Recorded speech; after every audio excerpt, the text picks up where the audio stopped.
Chinese not there forever. And I remember here in San Jose, as a 10-year-old kid, watching these placards, big placards, being put on sides of buildings and utility poles. Attention all those of Japanese ancestry, alien and non-alien. And I read that, and I said to my brother, who's 9 years older, I said, Al, who's a non-alien? He says, that's you. He said, I'm not a non-alien, I'm a citizen of the United States of America.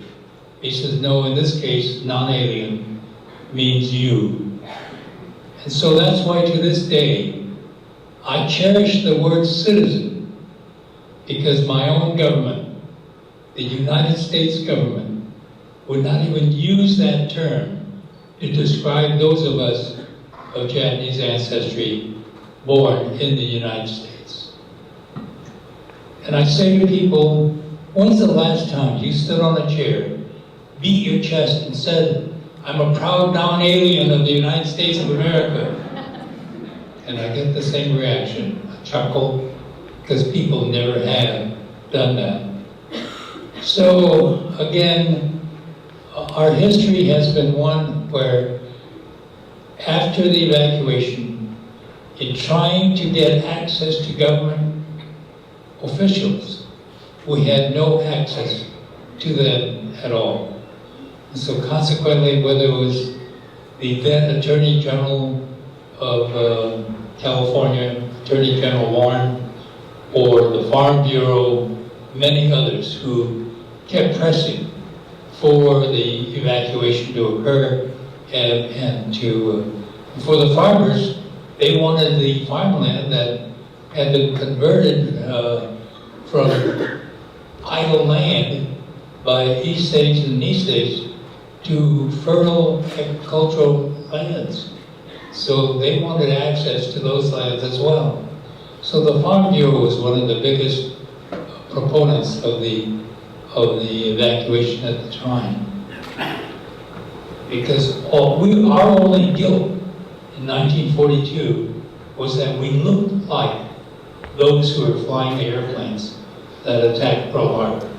There were no charges filed against us, no jury trials, nothing. And so this became a big, I guess, attention getter, and focused a lot of our attention on making sure that something like this was not going to be happening to us again.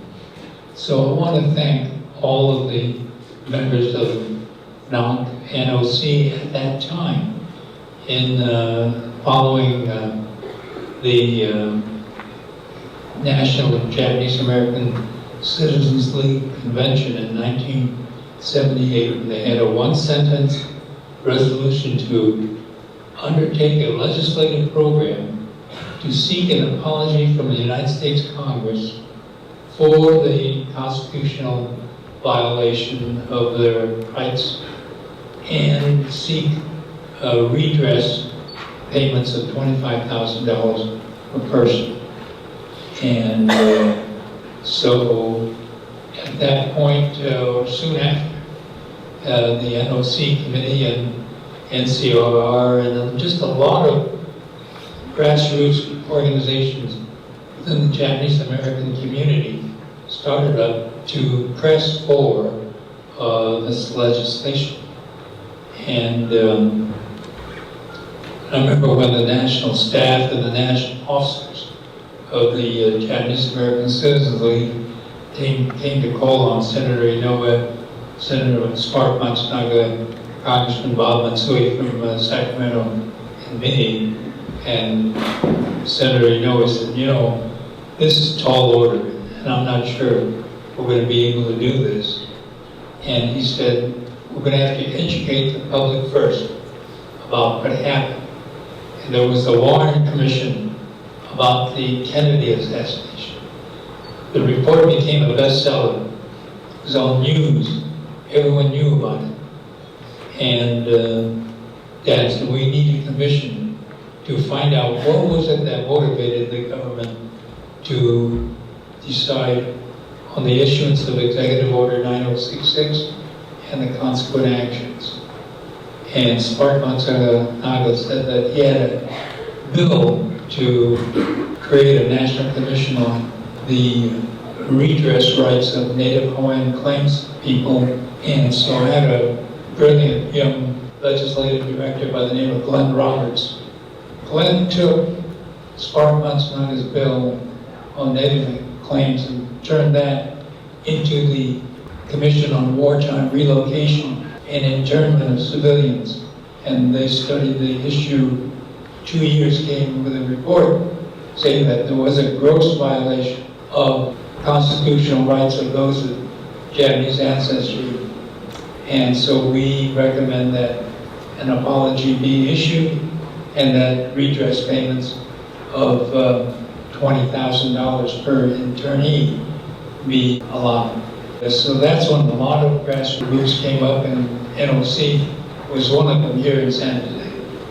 And I just want to thank all of you for participating and encouraging everyone to focus on that redress effort.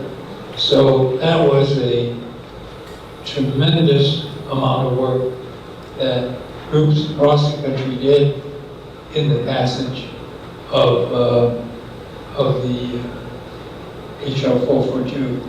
And it was, without question, the valor of the men and women of Japanese ancestry who served in the 442nd, the 100th Battalion, and MIS, Military Intelligence Service, that really allowed us to get passage HR 442, and but the combination of the heroic efforts and the valor, military service, and grassroots efforts really made this happen.